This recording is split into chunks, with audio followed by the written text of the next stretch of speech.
مجھے کوئی ایک دفعہ بھی یاد نہیں ہے بھائی. پہلی آڈیو کال پہ ہوں، پہلی بار ویڈیو کال میں پہلی بار آیا ہوں. چلیں بات کریں، کیا کہنا چاہتے ہیں جی اگر آپ کی اجازت ہو تو چند سوالات تھے جو مجھے آپ سے کرنے تھے. بھائی؟ بسم اللہ کرو، ایک سوال کرو، دیکھتے ہیں کیا سوال کرنا چاہتے ہیں. جی پہلا سوال میرا آپ سے یہ تھا کہ جو شیعہ کی بنیادی حدیث کی کتابیں ہیں، ان میں جتنی بھی روایات ہیں، جو بنیادی 4 کتابیں حدیث کی، ان میں جتنی بھی روایات ہیں یہ ساری جو ہے قابل قبول ہیں اور مقبول ہیں، ان میں کچھ ساری صحیح روایات ہیں. صحیح سے کیا مراد ہے؟ مطلب قابل قبول ہیں، ان پہ ہر روایت پہ عمل کیا جا سکتا ہے، روایت کو قبول کیا جائے گا. نہیں، اس طرح نہیں ہے. یہ سب روایات صادر ہیں ائمہ علیہم الصلوۃ والسلام سے، لیکن اگر روایات میں اختلاف ہو تو گرچہ وہ روایات سب روایات صحیح ہیں، سب روایات صادر ہیں ائمہ علیہم السلام سے، لیکن سب روایات پہ عمل نہیں ہے. عمل ان روایات پر ہے جو مشہور ہیں اور جن کا کوئی مخالف نہیں ہے. جی یہ جو روایت ہے شیخ صدوقی کی کتاب ملا یکسر الفقی میں کہ امام جعفر علیہ السلام فرماتے ہیں کہ یہ جو کالا لباس ہے جنمیوں کا لباس ہے، اس روایت کی کیا حقیقت ہے؟ تو اس زمانے میں یہ جہنمیوں کے لباس ہے. اس زمانے میں بنی عباس کالے لباس پہنتے تھے. اب بنی عباس کی جو کوڈ تھا لباس پہننے کا، وہ صرف کالا پہنتے تھے. ان کا پورا لشکر، ان کا دربار، ان کے خلفاء وزراء سب کالے پہنتے تھے. وہ یہ علامت تھی کہ ہم حکومت کے آدمی ہیں. جو کالا پہنتا تھا یہ ایک علامت تھی کہ ہم گورنمنٹ کے آدمی ہیں اور ہم ان سے منسوب ہیں. تو کیونکہ وہ جہنمی تھے اس لیے. جیسے ابھی ہمارے زمانے میں اگر کوئی مثلا فرض کریں سپاہی صحابہ والے، ایک منٹ، آپ کی مائک سے بڑا شور آ رہا ہے، میرا اپنا آواز واپس آ رہا ہے. ایک منٹ. تو اگر ابھی ہمارے زمانے میں اگر یہ ہو جائے کہ فرض کریں سپاہی صحابہ والے سب کوئی ایسا چیز اپنا کوڈ بنا دیں، ٹھیک ہے نا، کہ ان سے پتہ چلے کہ یہ سپاہی صحابہ ہیں. فرض کریں کہ وہ مثلا ایک رومال گردن میں ڈال دیں. فرض کریں سپاہی صحابہ کے جتنے آدمی ہیں پیلے رنگ کا رومال اپنے گردن میں ڈال دیں. فرض کریں اس طرح تو نہیں ہے. اگر ہو جائے تو ہم کہہ سکتے ہیں کہ یہ رومان جو ہے کیا یہ جہنمیوں کی علامت ہے. کیوں؟ اس لیے اس کا مطلب یہ نہیں ہے کہ یہ ہمیشہ اس طرح ہے. یہ ابھی جو انہوں نے کام شروع کیا کیونکہ یہ جہنمی ہے اور یہ پیلے لباس پہنتے تو ہم کہیں گے کہ یہ ان کی علامت ہے. تو یہ اس طرح ہے. حالانکہ اس طرح نہیں ہے کہ ائمہ علیہم السلام خود کالے لباس کبھی نہیں پہنتے تھے، یا رسول اللہ صلی اللہ علیہ وسلم نے کبھی نہیں پہنی ہے، یا ان کے گھر میں کسی نے نہیں پہنی ہے. اس طرح نہیں ہے. لیکن کیونکہ یہ ان لوگوں کا کیا تھا، ان لوگوں کی علامت تھی اور یہ ان لوگوں کی نشانی تھی، اس لیے. اوکے، مزید بولیں بھائی. جی مزید بولیں بھائی. اور قرآن پاک میں یہ جو اللہ تعالیٰ نے فرمایا کہ صدقان علیہ کے الفاظ ہیں، اس علیہ سے مراد علی بن ابی طالب ہیں، اس پر کیا دلیل ہے؟ یہ حدیث ہے اہل بیت طاہرین علیہ السلام کا حدیث ہے. پہلی بات ان کا نام ہے بھائی، معنی ہی نہیں بنتا. وجعلنا لهم قال رب اجعلنی واجعل لي لسان صدق في الآخرین، آخرین میں میرا لسان صدق مجھے عطا کرو. مجھے لسان صدق یہ کنایا ہے شخص سے، آخرین میں مجھے لسان صدق عطا کرو. وجعلنا لهم لسان صدق علیہ، اور ہم نے ان کو لسان صدق دے دیا علی علیہ الصلوۃ والسلام. علی علیہ الصلوۃ والسلام کا نام ہے، یہ واضح ہے. اگر اس میں عمر کا نام ہوتا تو آپ نہیں کہتے کہ دلیل کیا ہے. ابو بکر کا نام ہوتا نا، آپ کبھی نہیں کہتے کہ یہ اس میں دلیل کیا. تو واضح ہے. مثلا قرآن مجید میں نام ہے پیغمبر صلی اللہ علیہ وسلم کا، سورہ محمد صلی اللہ علیہ وسلم یا سورہ فتح وغیرہ، محمد رسول اللہ صلی اللہ علیہ وسلم والذین آمنوا معه اشداء علی الکفار رحماء بینہم. کیونکہ یہ علم ہے. اس میں اسماء کا مختلف کیٹیگوریز ہے عربی زبان میں. ایک کیٹیگوری علم.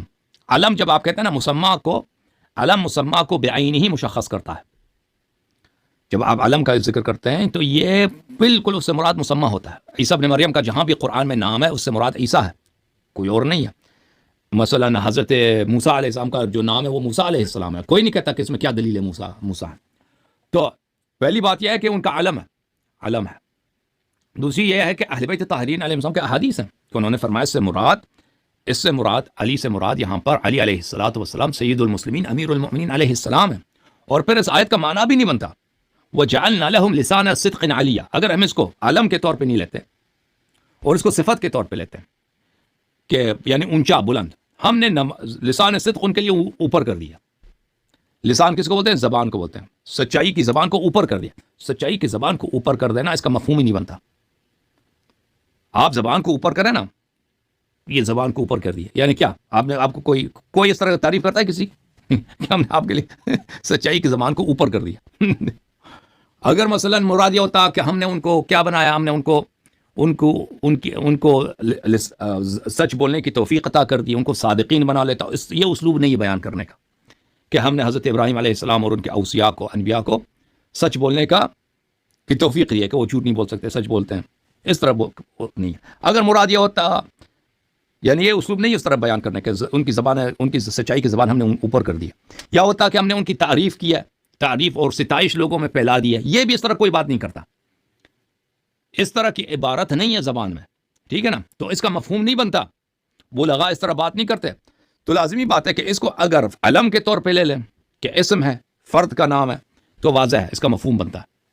اگر ہم اس کا لے لیں کہ بھائی اس سے مراد صفت ہے کہ یہ زبان، ان کی زبان اوپر کر دیا، زبان اوپر کر دینا بھائی یہ کوئی اس طرح کی بات ہی نہیں کرتا بھائی، نہ اردو میں نہ عربی میں اس طرح ہے ہی نہیں. اوکے، مزید بولیں بھائی.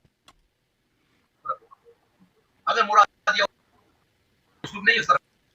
ایک منٹ بھیا بات کریں. ہیلو، آواز آ رہی ہے؟ ہاں آ رہی ہے، بولیں. میں کہہ رہا ہوں کہ کافی میں سنائی کوئی روایت ہے کہ ان عثمان و شیعتهم الفائزون. اگر ہوگا تو یہ رد کرنے کے لیے ہوگا. مجھے عثمان و شیعتهم الفائزون ہو ہی نہیں سکتا. یہ روایت روضۃ الکافی میں ہے نا؟ اس کا کوئی دنبالہ بھی تو ہوگا نا، وہ میں دیکھ لیتا ہاں، روضۃ الکافی ہے، اس کی جلد نمبر 8 ہے. ہوں. ہاں، وہ شیطان و آسمان سے پکارے گا نا. وہ روایت یہ ہے کہ شیطان آسمان سے پکارے گا. امام زمانہ علیہ السلام کے ظہور سے پہلے جبرائیل علیہ السلام آسمان سے پکارے گا ان علی و شیعتهم الفائزون، تو شیطان اس کے مقابلے میں حدیث یہ ہے روضۃ الکافی میں جو ہے، شیطان یہ پکارے گا ان عثمان و شیعتهم الفائزون. روایت یہ ہے جی، وہ شیطان کی پکار ہوگی. جی، یہ جو کتاب سلیم بن کیس ہے، اس کو سلیم بن کیس سے بانوی ابھی عیاش نے روایت کیا اور ابراہیم بن عمر الجمانی نے روایت کیا. ان دونوں کے علاوہ کن کن راویوں نے سلیم بن کیس اس پوری کتاب کو جو ہے روایت کی ہے؟ پوری کتاب کی روایت ہمارے پاس صرف انہی دونوں سے ہے، لیکن سلیم بن قیس سے روایات بہت زیادہ ہے. کتاب کافی میں، من لا يحضر الفقی میں، کتب الشیعہ میں روایت بہت ہے سلیم سے، اور کتاب سلیم سے روایت بہت زیادہ. روایات جو ہیں کتاب سلیم کی پوری کی جو کتاب ہے صرف انہی دونوں نے روایت کیا. جی، یہ جو کتاب ہے جب ان دونوں کی سند سے آتی ہے تو اس میں ایک راوی آتا ہے محمد بن علی السیرفی، جس کے بارے میں جو نا کذاب ہونے کی جرح کی گئی ہے. تو یہ جو کتابوں کے جو روات ہیں نا، جو شخص کتاب کی روایت کرتا ہے پوری کتاب کی، وہ صرف اصحاب اجازے ہوتے ہیں. ان کی توثیق کی کوئی اہمیت نہیں ہوتی. آپ سب لوگ، میں ابھی آپ کی خدمت میں پیش کروں، اگر اس کے کچھ حوالے آپ کی خدمت میں اگر مجھے مل جائے پیش کروں، کہ کتابوں کے جو اجازات ہوتے ہیں. دیکھیں، ایک شخص اگر سنی کسی بات کو نقل کرتا ہے آپ کی خدمت میں کہ میں نے فلانے سے یہ سنا کہ وہ یہ کہہ رہا تھا، تو وہ الگ بات ہے، تو اس کے لیے ثقہ ہونا وغیرہ یہ تو لازمی بات ہے.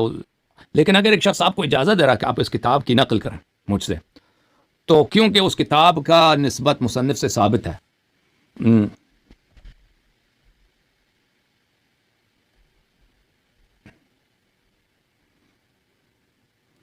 اچھا، اس لیے وہ کوئی اس میں اگر فسق وغیرہ ہو تو اس سے کوئی، ابھی مثلا ابھی بہت سارے لوگ ہیں دنیا میں اجازت دیتے ہیں کتابوں کے یا قرات کے اجازت دیتے ہیں. مثلا آپ ادھر مصر وغیرہ چلے جائیں، ادھر لوگوں قرات کے اجازات کے وہاں پہ بڑا رواج ہے، یا محدثین کے ہاں جو ہے کتابوں کے اجازوں کے بڑی رواج ہے. تو اس سے فرق ہی نہیں پڑتا کہ وہ شخص جو آپ کو اجازت دے رہا ہے وہ فاسق ہے، فاجر ہے یا اچھا آدمی، اس سے فرق نہیں پڑتا. کیونکہ وہ بخاری مسلم کا، ہمیں پتہ ہے کہ بخاری مسلم کس کا ہے، بخاری مسلم کا ہے.